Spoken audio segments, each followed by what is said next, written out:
Hey everybody, happy Sunday. So, second Sunday in October, I'm here to do another simple share comforting food recipe. And I am using my slow cooker that was gifted to me by my kids. And I'm using Trisha Yearwood's slow cooker macaroni and cheese. We're going to set the slow cooker for low for 3 hours and 15 minutes. You're going to spray your slow cooker down. There are some actual sprays that you can get just for slow cookers, but I'm using a canola spray because that's all I have. You're going to use 8 ounces of your elbow macaroni. Let me see if I can find my box so I can show you. I used Tops brand, and this is 16 ounces, so I held back half of it. Okay. Cook it up, put it in there, and you're going to go ahead and use a 12-ounce can of evaporated milk, and then 1.5 cups, which is 12 ounces, of whole milk. I don't have whole milk, I have 2%, and it'll be fine because I'm going to add a little bit of half and half to it as it cooks. So I'm using the can because 1.5 cups is going to go in it. So 1 cup is 8 ounces, and a half is 4 ounces, so I'm just going to use my can to measure, although I could have used that, right? So then that goes in, just like that.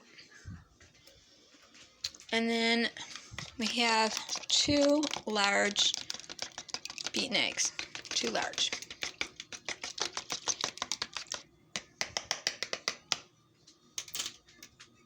And we're just going to pour that right in. Of course, our macaroni we've cooked up till, in this recipe, Trisha, it's just not in the notes, but she says, where normally you would bake it and cook it just till dente, in this you're going to cook it cooked. So follow the directions for it to be cooked.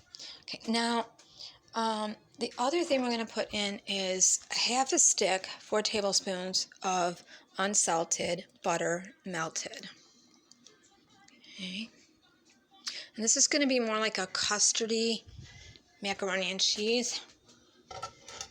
And I have, what she's calling for is 2 10-ounce bricks of sharp cheddar. Right here is a good amount of it right now. I have still this left that I'm just going to gauge it as I get it in. I had 2 8-ounce bricks of cheese. So 8 and 8 is 16 instead of 20. So I think they were 6 ounces. I have to look. So I'm holding back a little bit, and I'm using up odds and ends of cheese. I had some Swiss. I had some cheddar slices, so I grated those down to sup in.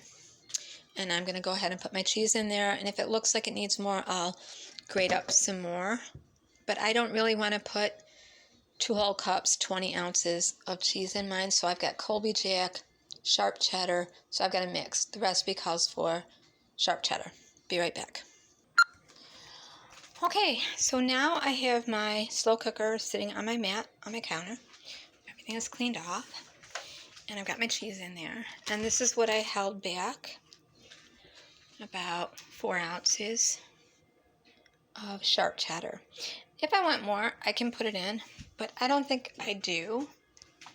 Everyone will choose what they want for their own taste. You don't have to use 20 ounces. You can use 16 ounces. It's really okay. I'm going to put a little bit of black pepper in, not a lot. That's it. I am going to add a little bit of nutmeg to this, just a dash. It's good. And a little paprika once I stir this again. I'm going to hold that cheese back. I don't know if I'm going to use it. I'm going to stir this really good. Now it calls for a teaspoon of salt, I think, but I don't think we need it. because the cheese is salty. So if you're trying to do like a low sodium comfort, cheese is plenty salty. So I'm using 2% milk with a splash of half and half, 1.5 cups, right? 1 12-ounce can of carnation evaporated milk, half a stick, 4 tablespoons of unsalted butter, and I think it does call for salt, so we will see. Calls for 1.5 cups of whole milk. I use 2%, 1/4 cup, half a stick of butter, melted, 1 teaspoon of salt, dash of pepper, 2 large eggs beaten. You could put 3 if they're small. 2 10-ounce bricks of sharp cheddar cheese. I'm just really feeling like 12 to 16 ounces of cheese is enough for me, and a dash of paprika at the end. Okay, so I'm going to put, just calling for a teaspoon, I'm going to put less than that, like 2 of these, which is going to be not even a half a teaspoon, right? Mix it around really good. And you can just set this and forget it and let it cook, right? And then I just want to scrape this down so nothing's burning away here. Sometimes when I cook this, for some reason, all my macaroni will look black on the side, the color of my slow cooker, and I haven't really figured out what that's about yet. But hopefully I've greased it enough. I might have to get it like a slow cooker greaser, I don't know. So a little bit of paprika on the top, and a little bit. I should call my channel a little bit cook, just a little bit. If you don't want, paprika can go funky on you. It can be like, so just put your hand over the thing. It could be really pretty and really yummy and then go too much. So the nutmeg, the paprika, black pepper, and it's calling for a teaspoon of salt. I did about a half a teaspoon with 2 good-sized dashes. Okay. And we pop our lid on it. And we've got it on our hot pad here. We don't want to, because it will give off a lot of heat. And we don't want it to scorch our cupboard, right? Our cabinet or our cupboard. All right. So I can actually set this meal for when I want it and just say what kind of food it is. But I like to go the old dinosaur method way, where I go to manual, okay? And I'm just going to go to hour over here. I'm going to press 1. Oh, where's hour? That's food, sorry. Hour. Where's the hour? Down here. Hour. 1, 2, 3, and then 15. So 3 hours and 15 minutes. And then I want the temperature over here on low. So it could be high, low, or keep warm. And then it's on manual. So I'm going to press this, and now it's on.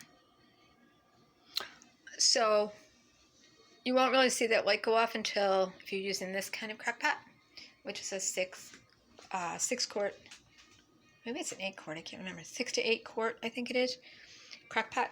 And like I said, you can pick your food. Like I could pick pasta or casserole. I think my choices are stew, soup, meat, or vegetables. And if you're making like a macaroni pasta thing, you would put it under soup or stew. But I really like following what the manual, and the temperature is low, and you can then set it to just stay on warm, which is cool. So it has all the original settings in it that the original crock pots had, and then, you know, choose your meal. Maybe you don't want to eat it till tomorrow. You could actually do that. You could say, schedule my meal for tomorrow. I can't imagine doing, but it would have been great when my kids were younger. I don't know why I never bought myself one of these. Like I've said a million times, our lives would have been so different had I had a crock pot when I was a young mother, even newly married. I know my ex-mother-in-law used to have one all the time, but she kind of used it as, she never used it as her meals. There was always food on the stove cooking for her meals, but she always had like stuff warming in it and then side dishes in it. It really comes in handy for holidays and everything. So I ended up cooking up almost the whole box, so I just held it back. And that will go in some soup I'm making later. Next thing's up, I'm making a broccoli soup. Well, I don't know if I'm making the broccoli soup. I have to think about it. I might just make broccoli and pasta, or make an egg casserole, because I have to use up my eggs. So I might just make, I have like 2 mushrooms to use, I have some broccoli, I have some ham. I might cook that up, set it aside, and I have a little onion. And then cook up some spaghetti or whatever pasta I have left over, and put that into a buttered casserole dish, and then put everything on top of that I cooked. And then on top of that, I'll throw whatever cheese I have left over, odds and ends. Not that one, I'll save it for the week. And bake that at 400 for 35 minutes. So I'll only have the oven on for 40 minutes. And this could be cooking. So I'll have an egg dish with mushroom, onion, ham, I think, and cheese. And or I might leave the mushroom out, I'm not sure, because I want to make a salad today, so I might put my mushrooms in my salad. So I'm all over the place with cooking, cleaning, and today I'm cleaning out drawers. So I have all my drawers out, and I'm going through them. And keeping it busy, because I have way too much stuff in my drawers, way too much. That doesn't fit. Hello, Dustin. Say hello to everybody. Say hello. Say hello. He's ready to jump on everything I pull out of my drawers. So yeah, it's time to get stuff gone when your bra straps are getting a little too loose on you, or the band is getting too tight, you know. I think the one thing I learned in gaining weight and losing weight, oh, and now you'll see that the light goes off, is that we really have to change our bras out, ladies, like you would change your toothbrushes out. Gotta do it. Just gotta do it. So here's the scoop. I don't want to do trigger warnings. I said that in my video. I don't want to do trigger warnings. That said, I do want to talk about fasting. I do fast 3 times a year, and I consider September, October to November, somewhere in there, usually around Yom Kippur. I decide that is the new year I really do celebrate, because around that time, just spiritually, Jesus was born. He wasn't born in December. He was born more towards September, October. So I take that time and do a spiritual fast. I try to get away from too much social media. I try to start cleaning out all my closets. And it really helps my mind to declutter. And then also to clean out my body with so much food that I've been eating that I don't eat, right? So it seems funny that I'm cooking while fasting, but actually just being around food and cooking it, smelling it, tasting while you're cooking fills me right up, and I go on to the next thing. And then I just stock my freezer full. I will try to have, usually non-pandemic, I'll try to invite somebody over to eat, or I'll send some to a neighbor. I have a few neighbors around here that are older, and they really appreciate getting a pan of rice if I'm making yellow rice. Especially, we have a lot of Latino people in this community that really the older people, I really enjoy getting a plate of yellow rice with some papillas in it, and maybe a little ham or pork or whatever. They really enjoy that. So I'll make either rice, or I'll make a pasta and vegetable thing and bring it to them, like, or a soup, little chicken soup in the wintertime. And I've been here 21 years now. It'll be 22 years when I resign my lease, when I finally get my lease. It will be 22 years. And there's a few people here that came when they were getting older, and they're kind of more, homebound now. And there's certain things they like that I cook, so I just bring it to them, and or to bake. I had one lady that loved when I baked cookies, so I would always bring her some, or sweetbread. So that's what I try to do during the fasting season. I've been fasting since I was 12 years old, 3 times a year, and then I've never believed this concept where we have to eat 6 small meals a day. I never was a big breakfast person. I usually wasn't hungry till around 2 or 3 in the afternoon. So my whole life I've done like intermittent fasting without even realizing I'm doing intermittent fasting. But what I really realized is if you eat your food during a certain time slot but you overeat, then you're in trouble too. So you really have to take time to kind of shrink your stomach and realize when you're hungry again. And that's what I'm trying to do, because I gained 10 pounds over the pandemic, but it really shows on me because I lost a full 2 inches. So it's really all around my stomach and my hips and thighs and my middle. And so I want to get rid of it. And then I was in the walking boot, so I couldn't really, the Achilles heel in the foot, so I'm still working on my foot. So I can't walk as fast as I'm used to walking, or as much, without my foot swelling. So I'm really trying to begin this with a fast. So I'm cooking a lot of food, but I'm not eating it. So I don't want anybody to be confused by that. Like, how are you eating all that food? Nope, not doing it. Although I will plate it up and take a picture of it. And I don't think anyone should starve themselves, and fasting is not starving, but for some people it can be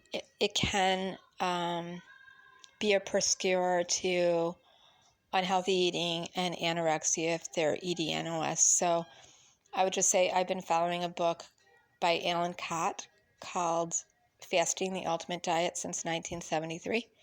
It was a little book that my mom kept hidden in her underwear drawer that I never should have touched, but we shared a room for just about my whole life. We shared a room until I went to move with my dad, and then I had my own room. Then when I went back, she made me a room. My brother got kicked to the basement.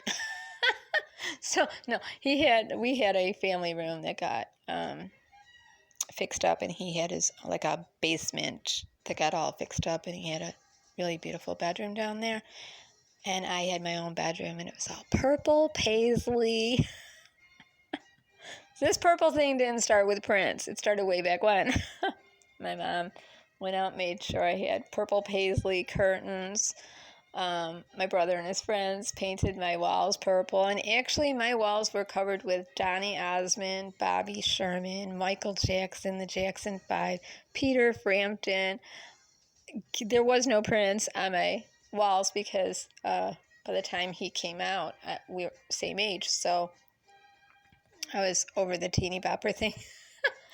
But my mom and my brother and their friends really fixed up my room, then fixed up the basement. So my brother got his own pad down there, and it was all orange and 70 colors, and my bedroom was all purple. And but I was still sneaking into my mother's room and grabbing her book. And she called me one day and she had a fit because she was diabetic. And she also no longer had a thyroid. Her thyroid was taken out, and she had a complete hysterectomy in her early 30s. In her late 20s, she had her thyroid taken out, so she had to take Synthroid and Levoxin. And I think she went between medications to even out her thyroid all the time, so her weight would go up and down. And then when she had the full hysterectomy, she was given Premarin, which made her weight go up and down. And then the insulin, which at the time, the kind of insulin they had did not make you lose weight, it made you gain weight.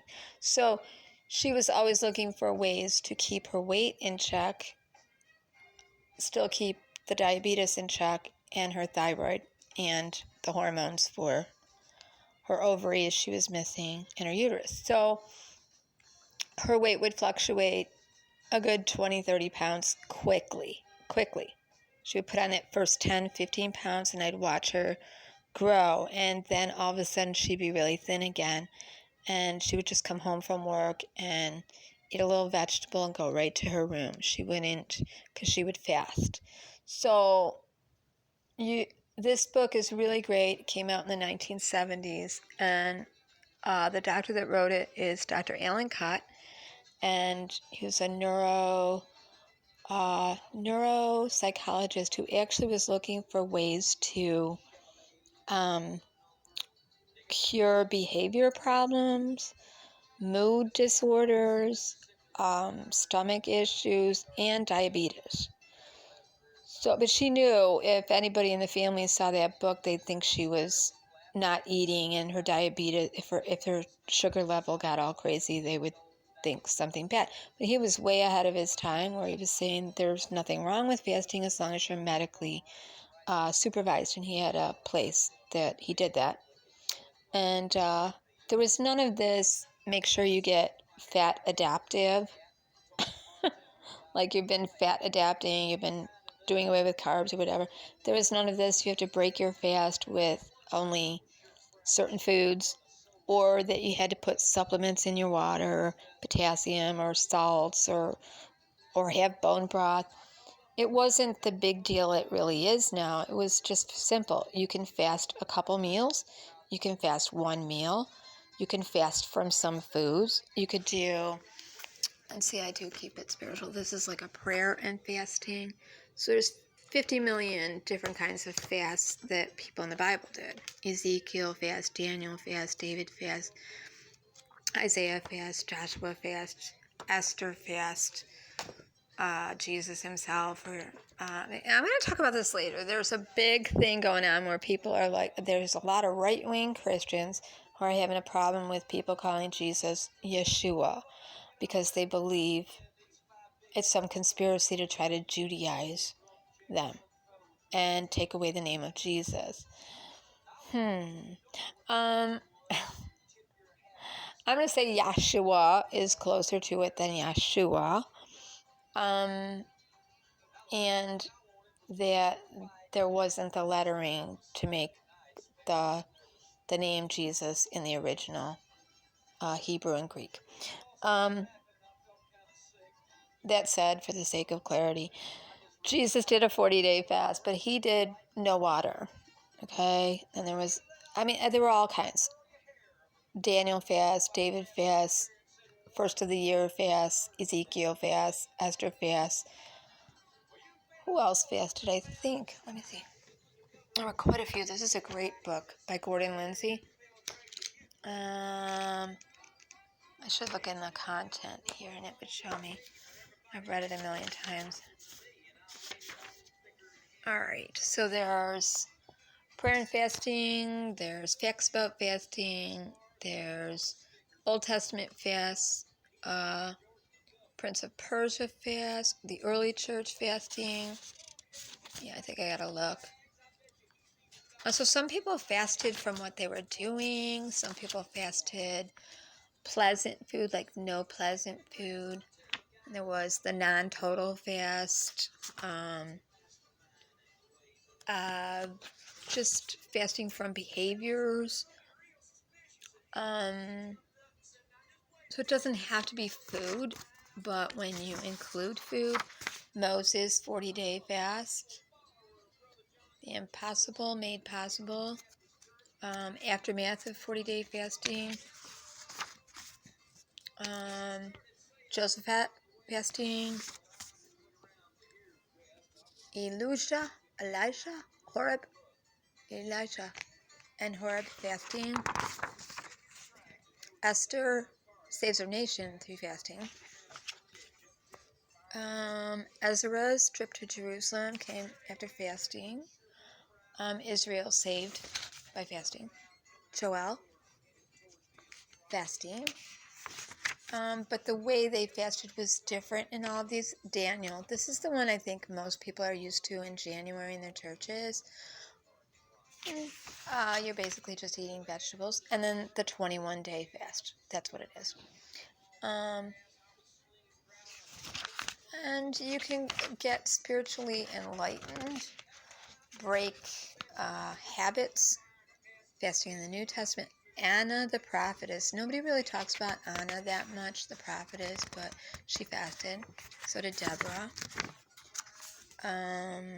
Let's see, did Ruth, I think? Christ in the wilderness. They don't even call him Jesus, they just call him Christ. Easier than getting into a debate over what's his name. So then they go through the early church fasting and the 23-day fast. So I kind of combine that, and then the book I'll show you real quick is over here, and it's pretty old, and yeah, it is, but totally worth looking at. Fasting, the Ultimate Diet by Ellen Cott, MD. Look away if you have EDNOSs. Okay? Because there's all this hoopla going on now about Instagram making people become anorexic, and Facebook and Instagram and YouTube. I'm going to do a video on that. That's just not true. We grew up with fashion magazines. We grew up with Vogue. We grew up with W. We grew up with TV commercials, with runway models. Before us all the time. Teen magazine. Right? All this. We grew up with this. Every woman has grown up with this.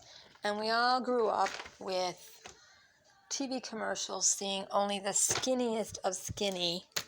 This is the best book you can buy. Picture Perfect Weight Loss. You're just looking at your food, and you're actually eating a good variety of food. And we all grew up with magazines in the checkout.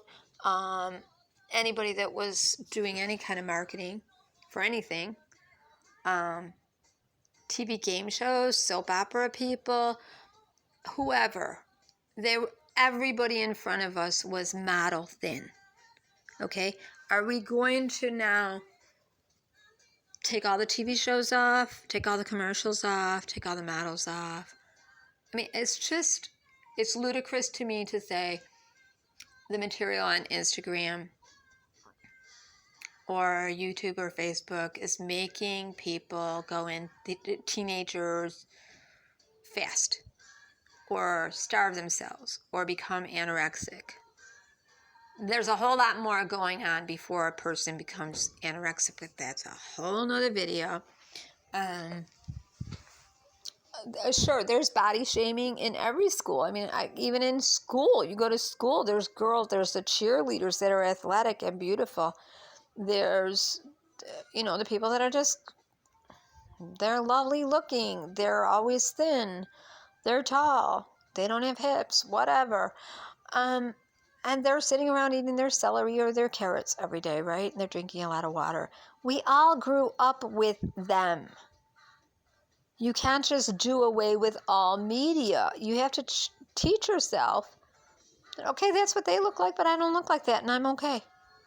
All right, so we all grew up with musicians that looked beautiful. We grew up with Twiggy and Peggy Lipton and Susan Day, thin, beautiful people, Debbie Boone, and yes, Karen Carpenter, who sadly died because she tried to look like that. We grew up with entertainment shows, Carol Burnett, Mary Tyler Moore. Everybody was thin. You had a healthy show with I Love Lucy. Ethel and Lucy looked fairly normal. Rhoda, I look back now and I think, man, on the Mary Tyler Moore show, we actually thought Rhoda was overweight because Mary was so thin and Phyllis was so thin, right? But Rhoda was not even overweight. She was perfect. And I think when she met her husband, she lost some weight, and then they were like, oh, she lost weight, Rhoda lost weight.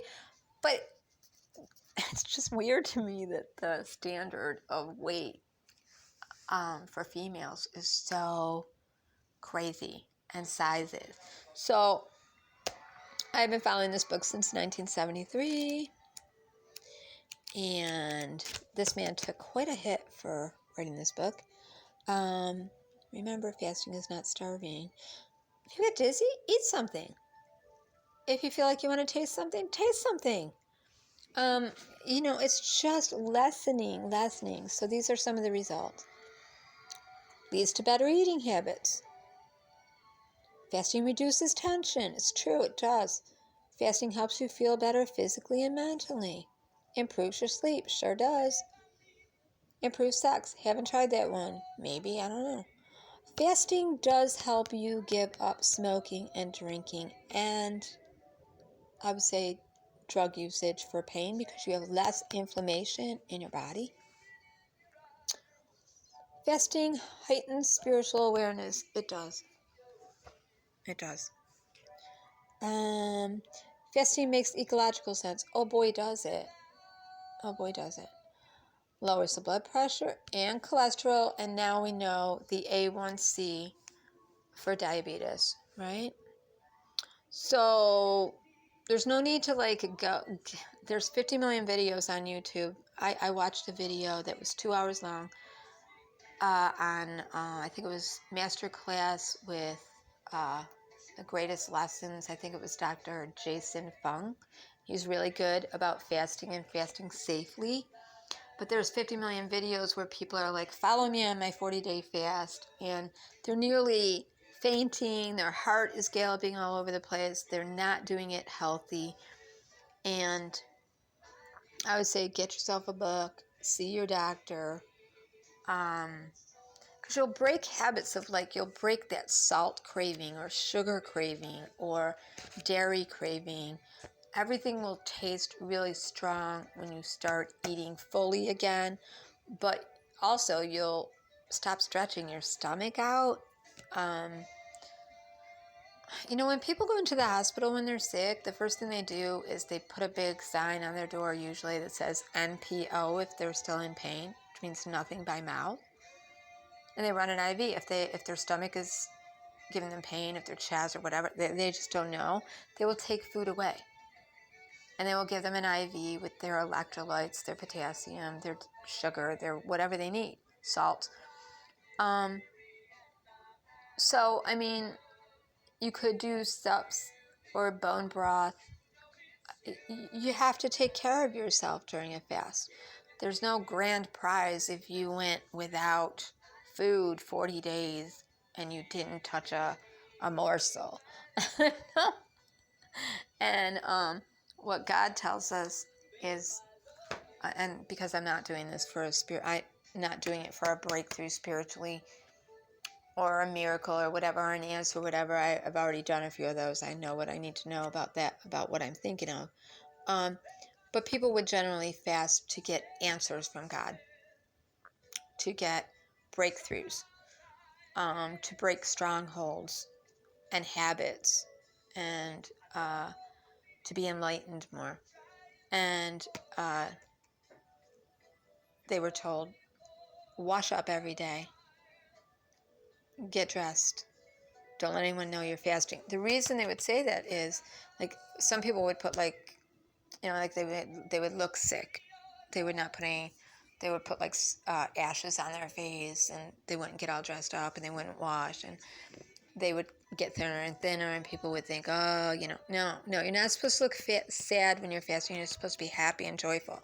So that's the spiritual end of that. But then in this book, Dr. Cott actually speaks to that and says, if you get up and pamper your body every day, nourish it, take a bubble bath, take a shower, massage your feet, do a facial, you're pampering your body while you're getting the toxins out. It's a good thing. And you feel better. Don't let yourself just lay around. But also rest in between fasting. Like keep moving every day, but then rest. If you have any symptoms with your heart or dizziness, or you're on medications and you need to take food with it, take your food with your medicine. But I found that I always sleep better. My stomach shrinks a little bit, so I'm not as hungry. And when I go to taste food again, it's either too salty or too sweet or too cheesy or too much. Too much. So I come away from a fast with less clutter in my body and my head. So if you're trying to just lose weight, don't do this. If you're trying to lose weight, don't do this. Because eventually you will gain the weight back. Okay, because this isn't a lifelong thing. So a lifelong habit would be, then you would be starving yourself. If you reduced that low, then you would be starving yourself. So don't do that. But it's a great little book, and I'm glad that I snuck in my mother's drawer to get it. And let's look at this and see how it's looking. Ooh. I'm trying to decide if I want to put more cheese in it or what. Don't know. I think I'm done for the day. I'll show you it when it's done. I'll put a picture up of it.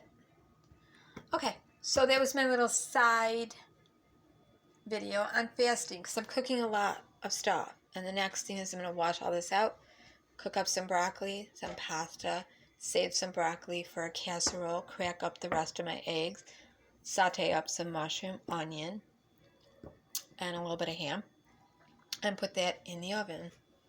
And then have my pasta and broccoli on the side. So,